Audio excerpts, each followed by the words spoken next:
Allahumma salli wa sallim ala abdika wa rasulika sayyidina wa maulana Muhammadin wa ala alihi wa ashabihi ajma'in. Ya Allah, semoga salawat dan salam, berkah dan nikmat senantiasa Engkau curahkan untuk hamba kekasih-Mu, untuk baginda Nabi kita Muhammad alaihi salatu wassalam, untuk keluarga beliau, untuk istri-istri beliau, untuk putra-putri beliau, dan untuk seluruh sahabat Nabi. Semoga Allah meridhai kita bersama mereka. Siapa yang ingat ketika berada di rahim ibunya? Angkat tangan, anak kasih hadiah. Ada yang ingat ketika antum di rahim ibu antum? Ketika hari-hari menyebabkan ibunda kita kecapean dengan keberadaan kita. Kadang-kala kita nendang sana, nendang sini, ya. Kita nggak berasa. Ingat dengan perjuangan ibunda kita tatkala melahirkan kita.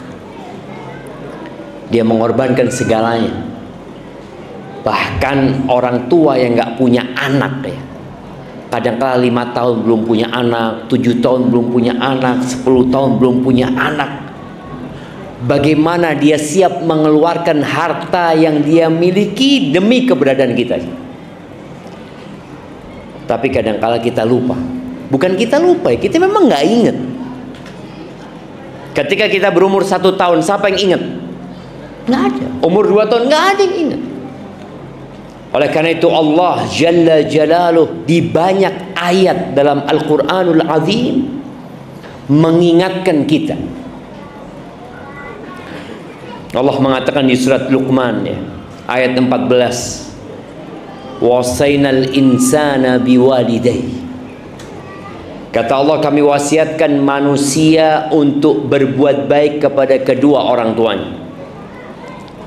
Hamalathu ummuhu wahnan ala wahn.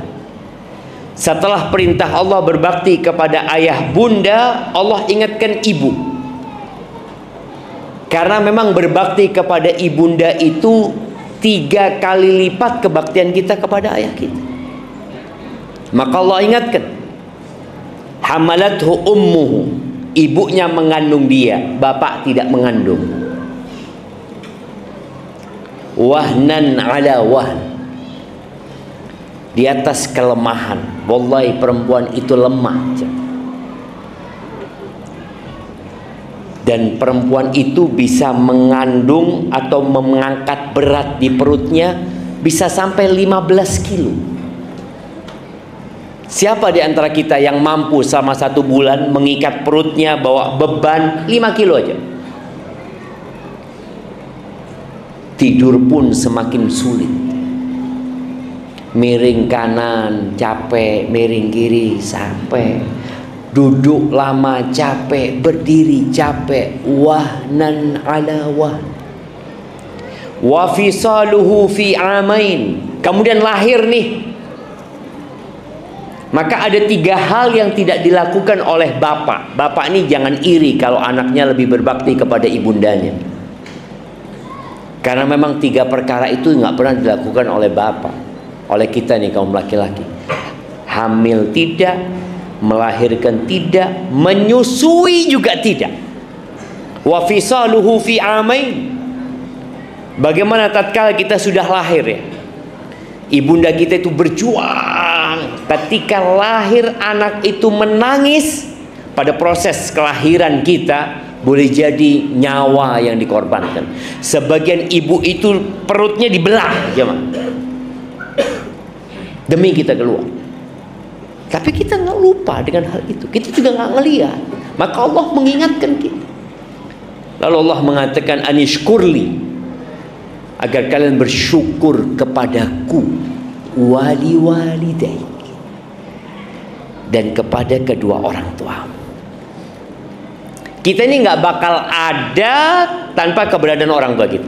Jadi orang tua kita itu sebab keberadaan kita. Allah ingatkan agar engkau bersyukur kepadaku dan kepada kedua orang tuamu. Wa ilayyal masir, dan kepadaku tempat kembali. Ahibati fillah, di banyak ayat dalam Al-Quran Allah itu menggabungkan setelah perintah mentauhidkan Allah, perintah berbakti kepada orang tua. Makanya tatkala ada seorang datang kepada Ibnu Abbas, dia mengatakan, aku ini pernah cinta dengan sepupuku. Dia cinta sama misanannya. Kemudian aku melamar dia, dia menolakku. Kemudian dia dilamar orang lain, diterima lamarannya. Aku cemburu dan aku bunuh dia. Dia mengatakan, hali min taubah. Apakah aku bisa bertobat? Ibnu Abbas bertanya, ahayyatun ummuka? Ibumu masih hidup? Enggak, ibuku sudah meninggal dunia. Ibnu Abbas mengatakan, udah, engkau dekatkan dirimu kepada Allah dengan semua amal ketaatan yang dapat engkau lakukan. Pergilah pemuda ini. Muridnya Ibnu Abbas, Tawus, tanya, kenapa engkau tanyakan tentang ibundanya? Apa urusan dosa besar dia dengan ibundanya? Kata Ibnu Abbas, aku tidak mengenal sebuah amalan yang lebih mendekatkan diri kepada Allah daripada berbakti kepada ibunda. Karena memang perintah Allah setelah tauhid, berbakti kepada orang tua. Di surat Al-Isra Allah mengatakan, wa qadha rabbuka alla ta'budu illa iyyah. Allah menetapkan sebuah perintah. Tuhanmu telah membuat sebuah ketentuan agar engkau tidak beribadah kecuali kepadanya. Ingat, bicara tauhid ini, ada orang beribadah kepada Allah tapi dia juga beribadah kepada selain Allah. Itu yang namanya syirik. Sedangkan ketika seorang hamba mengatakan la ilaha illallah, dia menafikan semua sesembahan yang ada illallah kecuali Allah Subhanahu wa taala. Wa bil walidaini ihsana. Yang kedua, Allah menetapkan agar engkau berbakti, berbuat baik kepada orang tua. Jadi lawan dari ihsan ini dua aja, Bang. Tolong diingat. Kita diperintahkan berbakti. Lawan dari berbakti kepada orang tua itu dua. Yang pertama adalah berbuat buruk kepada orang tua. Yang kedua tidak berbakti. Dia memang tidak menyakitin orang tuanya, tapi dia nggak berbakti sama orang tuanya. Kan ada orang yang menyakitin orang tuanya, tapi ada orang yang dia tidak menyakiti, tapi dia nggak berbakti. Maka dua hal ini terlarang. Jadi kalau katakan maafkan dia, kita perlu minta maaf sama orang tua kita. Lalu Allah katakan, imma yablughanna 'indakal kibara ahaduhuma aw kilahuma.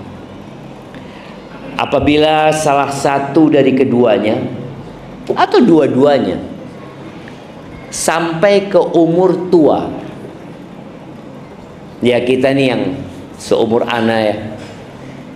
Ketika kita masih muda, kita itu takut sama orang tua. Karena kita makan dari mereka, sekolah dari mereka. Kalau orang tua marah, bisa jadi kita nggak dikasih uang saku, nggak disekolahin. Kita bergantung sama orang tua. Tapi kadangkala kita tahu dunia ini berputar. Anak ini sukses, sehingga dia bisa membiayai hidupnya sendiri. Bahkan dia bisa membantu orang lain. Dan ada fase orang tuanya sudah sepuh, orang tuanya butuh sama anaknya. Kita kadangkala mulai menjaga jarak sama orang tua. Kita merasa orang tua yang butuh sama anak, kita yang tetap butuh sama orang tua kita. Makanya Allah katakan, fala taqul lahuma uffin. Orang tua kalau sudah sepuh itu, ya kadangkala maunya nggak jelas, emosinya udah nggak karu-karuan, permintaannya yang enggak-enggak. Maka Allah berpesan, fala taqul lahuma uff, jangan pernah berkata uff. Uff itu ungkapan yang paling ringan di dalam bahasa Arab itu, yang menunjukkan dia nggak suka gitu. Uff. Mungkin kalau Indonesia itu jangan berkata itu kepada orang tua. Wala tanharhuma, jangan pernah menghardik keduanya, mengangkat suara, membentak orang tua. Jangan. Ini Allah langsung yang memberikan arahan.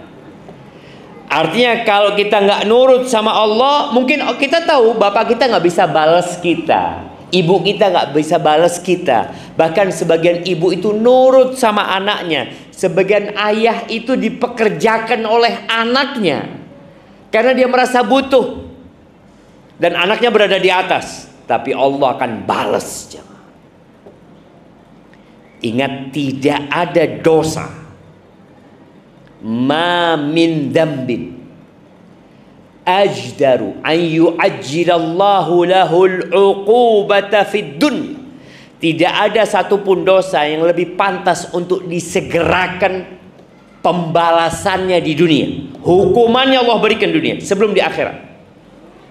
Artinya orang ini dihukum di dunia. Ada kan orang yang hukumannya full di akhirat? Enggak. Ada dosa yang hukumannya di dunia untuk makan hukum. Apa? Dua dosa.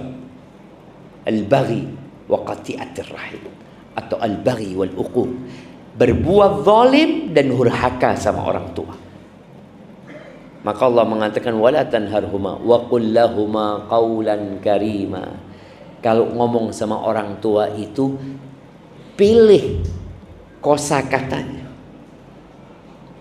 yang baik, yang mulia. Kemudian ucapkan dengan intonasi yang penuh dengan penghormatan. Muhammad ibn Sirin atau ulama-ulama yang lainnya, itu kalau ngomong sama orang tuanya, itu seperti orang yang berdoa memohon. Dari pelannya suaranya, dia benar-benar nggak angkat suaranya atas orang tua. Terus kata Allah, wakhfid lahuma janahadzulli minar rahmah. Kata Allah, rendahkan sayap kerendahan yang penuh dengan kasih sayang. Buat siapa? Buat keduanya. Mungkin sebagian ia sukses jadi pejabat, ayahnya bukan. Mungkin anaknya dokter, bapak ibunya orang biasa. Ingat, engkau nggak bakal berada di posisi itu, engkau nggak bakal berada di jabatan itu kalau orang tuamu membuangmu ke sampah ketika engkau kecil. Ada yang dibuang ke sampah, mati di sana. Berapa sering kita melihat ada anak-anak yang ditemukan sudah jadi bangkai, dibuang orang tuanya. Orang tua kita nggak buang kita. Orang tua kita membesarkan kita. Kita ini bisa jalan karena diajarin sama orang tua kita. Kita bisa ngomong karena diajarin sama orang tua kita. Kalau orang tua kita nggak ngajak kita ngomong, kita nggak akan bisa ngomong hari ini. Jadi semua kesuksesan kita ada kesuksesan orang tua kita. Maka jangan lupa sama keduanya. Lalu Allah katakan wa qur rabbirhamhuma kama rabbayani shaghira. Katakan, ini perintah Allah. Katakan, apa yang harus aku katakan ya Allah? Rabbirhamhuma. Ya Allah, rahmati keduanya, kasihi keduanya, kama rabbayani shaghira, sebagaimana keduanya mendidikku, merawat aku ketika aku kecil. Jadi jangan pernah bicara ketika kita besar. Allah mengingatkan ketika aku kecil, sehingga anak ini terus ingat aku kecil. Di depan orang tuaku, aku kecil, kama rabbayani shaghira. Soalnya kalau dia merasa sudah besar, loh enggak, anak kuliah bayar sendiri Ustaz, nggak dibayarin orang tua. Anak udah kerja sejak SMP. Anak capek, lelah. Baik, ketika engkau kecil, siapa yang merawat? Loh, anak ini dirawat sama bibi Ustaz, bukan sama orang tua. Tapi siapa yang ngandung engkau? Bibimu? Ya enggak lah, ibu lah yang ngandung. Nah, karena ada sebagian anak yang benci sama orang tuanya, yang tidak mau berbakti sama orang tuanya karena merasa anak ketika kecil Ustaz udah ditinggal sama orang tua. Abah ibu anak udah merantau ke Malaysia, anak dititipin ke nenek.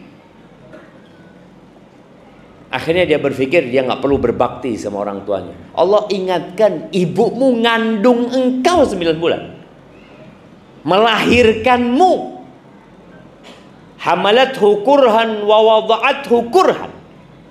Hamilnya susah, melahirkannya susah. Kemudian kau berpikir, aku nggak perlu berbakti sama orang tua. Wajib berbakti sama orang tua. Rabbukum a'lamu bima fi nufusikum. Allah lebih tahu loh dengan apa yang berada di diri kalian. Jangan simpan kebencian kepada orang tua. Ustaz, orang tua anak pilih kasih Ustaz. Orang tua anak, ya gimana ya, dia zalim sama anak Ustaz. Kita itu ingat dengan keburukan orang tua, Allah mengingatkan kita dengan kebaikan orang tua. Jamaah rahimakumullah. Kalau orang tua kita soleh, kita wajib berbakti, jelas.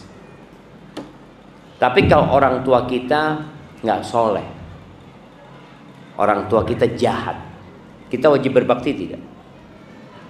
Wajib kan? Baik. Kalau orang tua kita kafir, musyrik, kita wajib berbakti tidak? Kalau orang tua kita nyuruh kita melakukan kesyirikan, kita wajib berbakti tidak? Bismillah.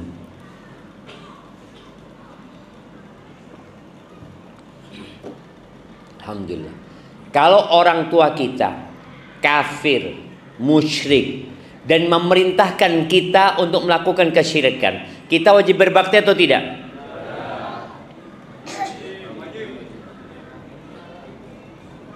Mulai mikir. Wajib ya. Kita nggak boleh taat atas perintah kemaksiatannya, tapi berbakti sama orang tua, artinya berbuat baik kepada orang tua, tetap. Tapi kita nggak boleh nurut dalam kemaksiatan. Makanya Allah Azza wa Jalla mengatakan, wa in jahadaka ala an tusyrika bi ma laysa laka bihi ilmun fala tuti'hum. Kalau kedua orang tuamu memaksamu, maksa, artinya orang tua ini nggak baik, memaksamu untuk melakukan kesyirikan kepada aku, maka jangan nurut. Baik, apakah dengan kita tidak nurut lalu kita jadi durhaka sama orang tua? Enggak. Allah mengatakan wasahibhuma fid dunya ma'rufa. Dampingi sohib, jangan ditinggal orang tuanya. Dampingin orang tuanya dengan cara yang ma'ruf, dengan cara yang baik. Di sini kadang-kala sebagian kita merasa nggak pantas anak berbakti sama orang tua yang kayak gitu, sudah zalim kayak gitu, jahat dia Ustaz. Loh, adakah kejahatan yang lebih tinggi daripada kesyirikan? Nggak ada. Memerintahkan kepada kesyirikan, ini udah musyrik, memerintahkan kepada kesyirikan, kita tetap kata Allah wasahibhuma fid dunya ma'rufa. Pernah dulu Ada seorang dari Tustar. Tustar itu daerah Iran sana, Iran atau Irak deh. Orang ini meninggalkan negerinya, merantau ke Lubnan, ke Libanon. Di situ dia belajar sama Ibn Rahuya. Ketika lagi kajian, gurunya ini ngelihat ada orang baru gitu loh. Kan kelihatan pendatang itu sama yang biasa ngaji kelihatan. Ditanya sama gurunya selesai pengajian, engkau dari mana? Oh, aku dari Tustar, kata dia. Ditanya, orang tuamu Muslim? Enggak, Majusi. Orang tuanya masih Majusi. Kata gurunya, engkau pulang saja. Bayangin, baru nyampe disuruh pulang. Engkau pulang aja. Siapa tahu orang tuamu masuk Islam lewat dirimu. Kan berapa banyak anak yang berpisah sama orang tuanya, lalu dia mengeluhkan orang tuanya. Orang tuanya itu, ya Allah Ustaz, kelakuannya masih belum benar, kadang kala sholat, kadang kala enggak, ya. Ada banyaklah kesalahan orang tua. Nih anak di Jakarta, orang tuanya di sini. Ketemu orang tua, ya mungkin setahun sekali. Ya gimana dia bisa berbakti sama orang tuanya? Maka Ibn Rahuya mengatakan, kau pulang. Siapa tahu orang tua masuk Islam lewat engkau. Pulang akhirnya. Yang rencana menuntut ilmu pulang. Berangkatlah ke Tustar. Sampai sana orang tuanya sakit, bapaknya sakit. Akhirnya sama anaknya dirawat di bapaknya. Nggak ada ya agama yang memerintahkan berbakti kepada orang tua seperti agama Islam. Ini anak merawat orang tuanya sampai orang tuanya heran sama anaknya. Bapaknya ditanya, nak, agamamu apa sih, nak? Artinya anaknya berbeda, tidak seperti orang lain. Maka di sini antum-antum yang udah ngaji, yang udah belajar, yang udah ngerti, tunjukkan kepada orang tua kita kebaktian kita lewat akhlak. Bukan lewat nasihat-nasihat aja, lewat akhlak tunjukkan. Ini sang bapak heran sama akhlak anaknya. Kok mau nih anak merawat bapaknya, meninggalkan keluarganya, ini itu. Terus anak ini ngomong, Islam ayah, agamaku ayah. Apa itu Islam, nak? Dijelaskan sama anak. Masuk Islam apa? Dapat berapa hari meninggal dunia. Bayangin, kalau anaknya tetap belajar di Libanon dan orang tuanya mati, dalam kondisi apa akan mati orang tuanya? Majusi. Di sini kadangkala anak itu lupa kewajiban dia berbakti kepada orang tuanya. Maka sang guru mengingatkan. Muawiyah As-Sulami radhiyallahu taala anhu, dia berkata, "Ataitun Nabiyya sallallahu alaihi wasallam." Kajian kita berapa menit tadi? 1,5 jam. Ustadznya ngomong terus 1,5 jam. Kajian kita 1 jam.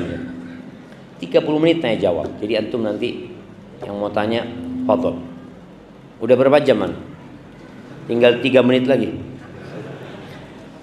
Ini kata Muawiyah As-Sulami mengatakan, "Ataitun Nabiyya sallallahu alaihi wasallam."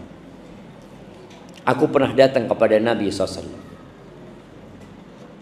Lalu dia mengatakan, "Ya Rasulullah, inni uridul jihad fi sabilillah." Wahai Rasulullah, aku ini datang ingin berjihad di jalan Allah. Jihad itu zirwatu sanamil Islam. Puncak dari amalan muslim itu jihad. Dia mengorbankan jiwanya, hartanya, keluarganya dia tinggalkan semuanya. Boleh jadi dia perang, dia nggak mati tapi pulang cacat seumur hidup. Boleh jadi dia tewas di sana. Nih Muawiyah mengatakan, aku ingin jihad. Apa pertanyaan Nabi SAW? Hal ummuka hayyah? Bundamu masih hidup?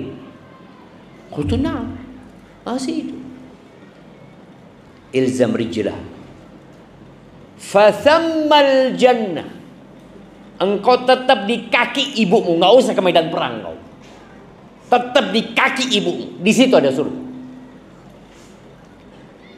Kadangkala orang ini kalau nggak belajar ilmu, dia itu kehilangan banyak fadilah, jemaah. Abdullah bin Mas'ud ketika bertanya kepada Nabi SAW, ayyul amali afdal? Amalan apa yang paling mulia? Kata Nabi SAW, as-salatu ala waqtiha. Qultu thumma ay? Kemudian apa? Birrul walidain. Salat itu haknya Allah. Lalu yang kedua, berbakti kepada orang tua. Qultu thumma ay? Setelah itu apa? Al-jihadu fi sabilillah. Jihad jalan Allah Azza wa Jalla. Jadi banyak sahabat yang datang kepada Nabi alaihi salatu wassalam. Datang lagi sahabat mengatakan, ya Rasulullah, inni ubayyuka 'alal hijrati wal jihad.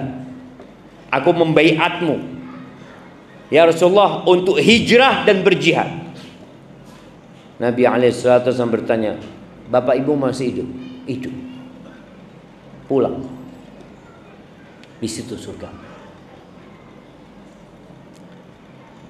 Sebagian kita merantau meninggalkan orang tuanya bukan demi surga, tapi demi harta. Orang tuanya tidak mengizinkan, tapi dia maksa. Kalau dia mengatakan, ya gimana Ustaz? Anak kan juga kepingin sukses, Ustaz. Oh, engkau kepingin sukses. Engkau tahu siapa yang ngasih kesuksesan? Ridallah fi ridal walid wa sukhtullah fi sukhtil walid. Keridhaan Allah bergantung dengan keridhaan orang tua, dan kemurkaan Allah bergantung dengan kemurkaan orang tua. Kalau engkau ingin sukses, ya udah berbakti sama orang tuamu. Tapi ya Ustaz, nggak kayak teman-teman lah Ustaz. Teman-teman udah punya mobil ya ini. Anak kalau sama orang tua ya tetap kayak gini aja. Itu karena antum berbaktinya setengah-setengah, nggak sungguh-sungguh berbakti. Dan berapa banyak anak-anak yang ingin orang tuanya cepat meninggal dunia supaya dia bebas. Padahal pintu surga yang paling indah itu orang tua. Ketika datang seorang kepada Abu Darda, dia mengatakan, ya Abu Darda, inna ummi amaratni an utalliqa zawjati aw imraati. Abu Darda, ibuku nyuruh aku menceraikan istriku. Gimana jemaah? Kalau orang tua antum nyuruh antum menceraikan istri antum, nah, nurut apa enggak nurut? Nah, nurut. Benar. Nurut dan tidak nurut, tergantung. Kata Abu Darda, aku enggak nyuruh engkau menceraikan istrimu, dan aku juga enggak menyuruh engkau untuk durhaka kepada ibundamu. Artinya urusannya kembali kepada diri. Walakinni sami'tu Rasulullah sallallahu alaihi wasallam yaqul. Tapi aku mendengar Rasulullah sallallahu alaihi wasallam bersabda, al-walidu awsatu abwabil jannah. Orang tua itu pintu surga yang paling indah. Ada berapa pintu surga? Antum? Antum mau masuk surga? Masa nggak tahu sama pintunya? Pintunya aja nggak tahu. Berapa pintunya? 7 pintu neraka itu. Nah, ada 8 pintu surga. 8 pintu surga. Jadi paling enggak kita ini kalau mau masuk ke tempat, kita udah tahu pintunya dulu. Sehingga kalau udah tahu pintunya, insya Allah Anda mau masuk dari pintu. Ada 8. Yang paling indah dari 8 pintu itu adalah berbakti sama orang tua. Ada pintu sholat, ada pintu sodakoh, ada pintu buat orang yang rajin puasa, namanya Ar-Rayyan. Dan emak-emak itu enak ya. Lebih enak jadi perempuan jadi laki-laki. Nah, ya setiap orang enak jadi dirinya sendiri. Perempuan tuh kalau sholat 5 waktu, puasa Ramadan, nurut sama suaminya, menjaga kehormatan dirinya, qila laha udkhulil jannah min ayyi abwabil jannati syi'ti, akan dikatakan kepada perempuan itu, silahkan masuk surga dari pintu mana aja. Bebas dia milih dia. Mau masuk dari pintu berbakti sama orang tua, dia bisa. Mau masuk dari pintu jihad padahal dia nggak jihad, bisa. Mau masuk dari pintu Ar-Rayyan padahal dia nggak rajin puasa sunnah, dia boleh. Nah, pintu surga yang paling indah itu berbakti sama orang tua. Artinya kalau sudah masuk sana, antum akan mendapatkan keindahan yang nggak terbayangkan. Kata Abu Darda, fa in syi'ta fahfadz dzalikal bab au adhi'hu. Ya terserah engkau, kata Abu Darda. Kalau engkau mau jaga tuh pintu, engkau jaga, pertahankan tuh pintu. Atau kalau enggak, ya engkau abaikan pintu itu. Hati-hati syekh. Nabi SAW pernah naik mimbar. Mana mimbarnya masjid ini? Hah? Oh, kalau khutbah keluar sana. Ya, anda pikir kalau khutbahnya di luar sana. Nah, beliau pernah naik mimbar. Lalu beliau mengatakan amin, amin, amin. Para sahabat heran ya, mereka itu dengar amin tapi nggak dengar apa yang diaminkan. Maka Nabi SAW menyampaikan kepada para sahabatnya, tadi Jibril datang, dia berdoa dengan 3 doa. Siapa yang ingat dengan 3 doa ini? Anak kasih hadiah. Nah, 3 doa yang diaminkan oleh Nabi Muhammad SAW, Jibril yang berdoa. Jemaah, ayolah. Antum tahu apa enggak tahu? Tahu lah Ustaz, cuma tawadhu kita, enggak ingin kita ria apa ketahuan. Ya Allah jemaah, 3. Ya, tafadhal. Berdiri antum biar dengar kita.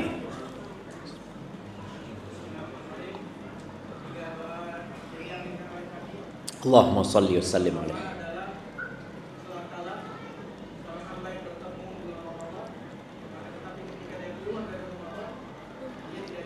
Dia tidak diampuni dosanya. Iya.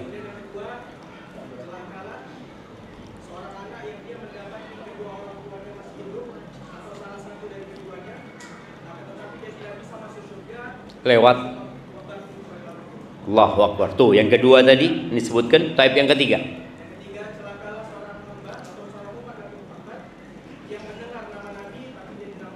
Allahumma salli wa sallim ala Nabi Muhammad. Insyaallah kirim-kirim ke belakang sana jemaah. Iya. Iya, sahih. Jazakallah khair ya. Itu yang pertama. Celaka hamba yang dapat bulan Ramadan, hidup dia di bulan Ramadan, dikasih umur sama Allah di bulan Ramadan, sehat dia, keluar Ramadan dosanya nggak diampuni. Jadi seharusnya orang lewat Ramadan keluar bersih dosanya, tapi ini orang nggak. Yang kedua tadi, syaqiyun abdun adraka abawaihi kilaihima au ahaduhuma, dia dapat kedua orang tuanya masih hidup atau salah satunya, tapi dia nggak bisa masuk surga. Nggak bisa untuk masuk surga lewat orang tua. Jadi orang tua ini punya jasa dan budi besar yang nggak akan pernah dapat kita balas. Tapi kadang-kadang sebagian orang itu lebih peduli sama anaknya daripada sama orang tuanya. Karena sama anak dia sudah ada cinta sama anaknya. Tapi sama orang tua, cintanya itu harus dibikin, dipaksa, dibuat. Kalau sama anak, lahir langsung kita cinta sama anak. Langsung. Tapi sama orang tua diusahakan. Makanya kalau orang tuanya hidup lalu antum nggak bisa masuk surga lewat orang tua, syaqi, sengsara hidup antum. Yang ketiga tadi, celakalah hamba yang namamu disebutkan di sisinya, walam yusalli alaih, kemudian dia tidak bersalat kepadamu. Allahumma salli wa sallim ala nabiyina Muhammad, dan Nabi kita mengatakan amin. Mungkin itu yang dapat ana sampaikan pada kesempatan kali ini. Jamaah rahimakumullah, karena ana harus kembali lagi ke Batam gitu ya. Perjalanan masih panjang. Ana ucapkan jazakumullah khairan buat semua yang hadir di tempat ini ya. Apalagi buat yang berdiri di sana. Dan semoga Allah mengumpulkan kita di surganya sebagaimana Allah mengumpulkan kita di tempat ini. Allahumma qsim lana min khasyatika ma tahulu bihi bainana wa baina ma'siyatik, wa min ta'atika ma tuballighuna bihi jannatak, wa min al-yaqini ma tuhawwinu bihi alaina masa'ib ad-dunya, wa matti'na bi asma'ina wa absarina wa quwwatina ma ahyaytana, waj'alhu al-waritha minna, waj'al tha'rana ala man zalamana, wansurna ala man adana, wa la taj'al musibatana fi dinina, wa la taj'al ad-dunya akbara hammina wa la mablagha ilmina, wala tusallit alaina man la yarhamuna. Qulu amin. Katakan amin jemaah. Itu doa. Antum dari tadi ngeliatin dong. Itu doa yang biasa Nabi bacakan alaihi salatu wasallam kepada sahabatnya ketika beliau bermajlis. Sampai berjumpa kembali. Subhanakallahumma bihamdika asyhadu an la ilaha illa anta astaghfiruka wa atubu ilaik. Wassalamualaikum warahmatullahi wabarakatuh.